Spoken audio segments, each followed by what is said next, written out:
મૂળ પદનો રસ્તો છે પાદરો સમરણ સીડીની સોન રે હંસા રાજા ગુરુ ગમની વાતો બહુ સારી. રાવજી સંતોની વાણી એ માર્મિક વાણી છે. કેવી વાણી છે? જેની અંદર કઈક મરમ રહેલો છે. જાણવાની કોશિશ કરીએ પણ અન્ય મેં સમજાય એવી નથી. કેમ કે મરમ રહેલો છે. હે પાડોશીની વાત, પાડોશીના ઘરની વાતો જો હોભરવી હોય ને તો એમને ઘેર વાડકી અથવાણું લઈને જવું પડે.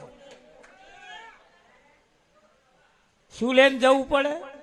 વાડકી અથવાણું લઈને જવું પડે, કઈક શીરો લઈને જવું પડે, કઈક નવી આઈટમ કશીક લઈને જવી પડે અને લઈને જઈને આલવાની કહેવાનું, થોડીક વાતો કરવાની અને અવરેરે મમરો મેળવાનો.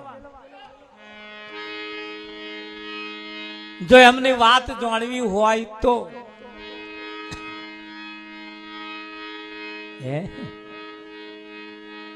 રમણ અમને એક ભાઈએ પ્રશ્ન પૂછ્યો, અમને 2 દાડા થયા.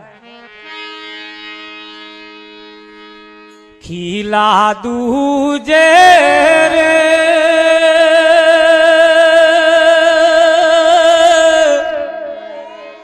પહેલી ભેંસો વલોવે સસરો પારણીએ ને વવજી હે દોરે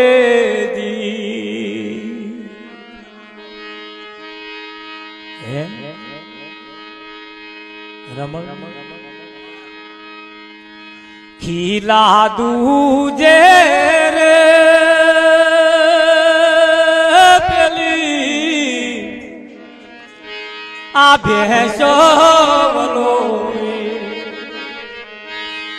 સસરો પારણીએ ને વવજી હે દોરેજી.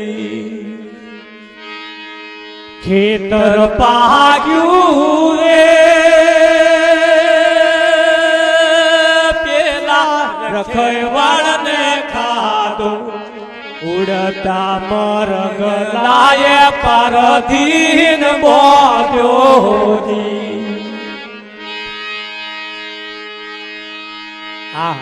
વાહ વાહ.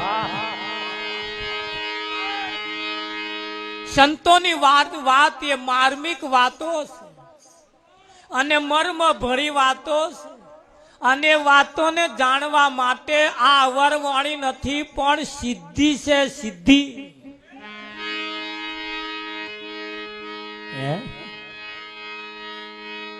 આ સિદ્ધિ છે.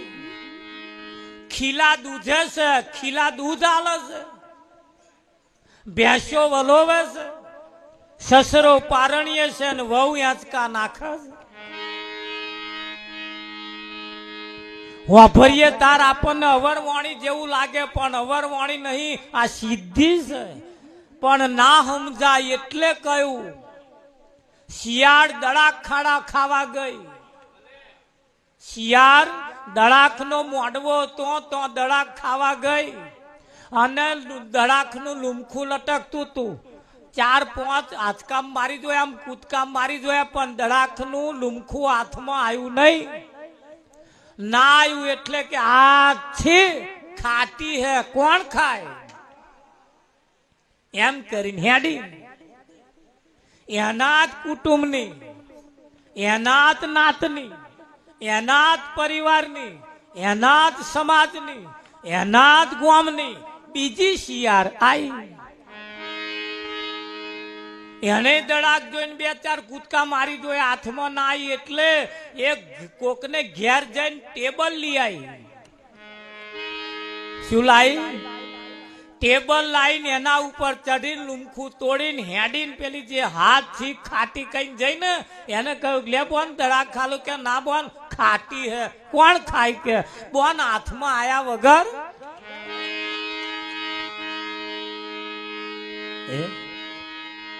એટલે સંતોની વાણી એ માર્મિક વાણી છે, મરમ ભરી વાણી છે.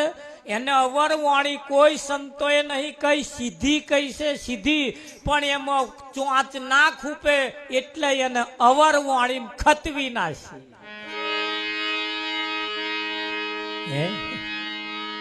ખતવી સંતોએ કોઈ વાત ઊંધી નહીં કહી, બધાએ સીધી કહી છે.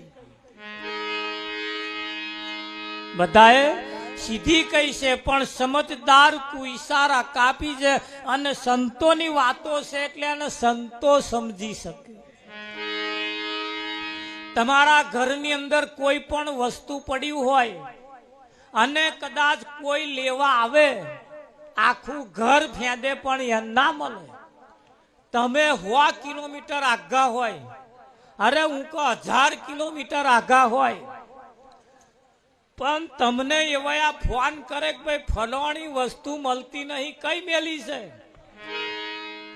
પેલા 1000 કિલોમીટર દૂર હોય પણ તો રહ્યા જોતા હોય કે ના જોવે,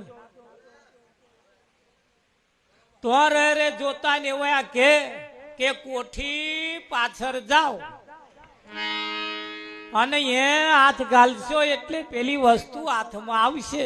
હવે કોઠી પાછળ જ વસ્તુ પડી છે ને પેલા મય ફેંદે પ્રતાપ પણ મળે.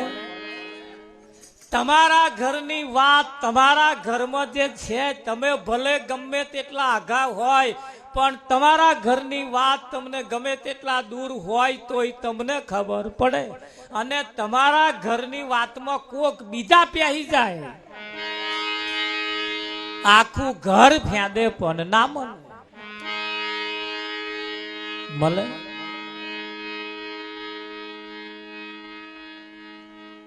અરે પારકા ઘરમાં અજાણ્યા શું કરશે જો બનિયા લાલ. પારકા ઘરમાં અજાણ્યા શું કરશે જો બનિયા લાલ. પારકા ઘરમાં અજાણ્યા શું કરશે જો બનિયા લાલ. પારકા ઘરમાં અજાણ્યા શું કરશે જો બનિયા લાલ. ફોફો મારી અવસર એડે ખોશે જો બનિયા લાલ. ફોફો મારી અવસર એડે ખોશે જો બનિયા લાલ. પવનો ફેરો કેવી રીતે ટળશે જો બનિયા લાલ. પવનો ફેરો કેવી રીતે ટળશે જો બનિયા લાલ. સંત પુરુષની સોબત કરવી પડશે જો બનિયા લાલ. સંત પુરુષની સોબત કરવી પડશે જો બનિયા લાલ. સંત પુરુષની સોબત કરવી પડશે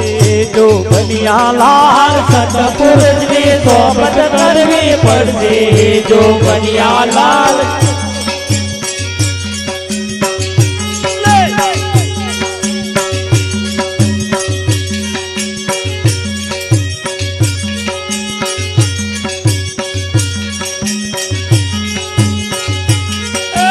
ગુલાબનો લાલ ગોટો શેર મોટો કેસરિયા લાલ. ગુલાબનો લાલ ગોટો શેર મોટો કેસરિયા લાલ. કેરે ગોટો કઈ બાજુ લેર્યો કેસરિયા લાલ. કેરે ગોટો કઈ બાજુ લેર્યો જો બનિયા લાલ. કેરે ગોટો કેરે ગોટો કઈ બાજુ લેર્યો કેસરિયા લાલ. કેરે ગોટો કઈ બાજુ લેર્યો કેસરિયા લાલ.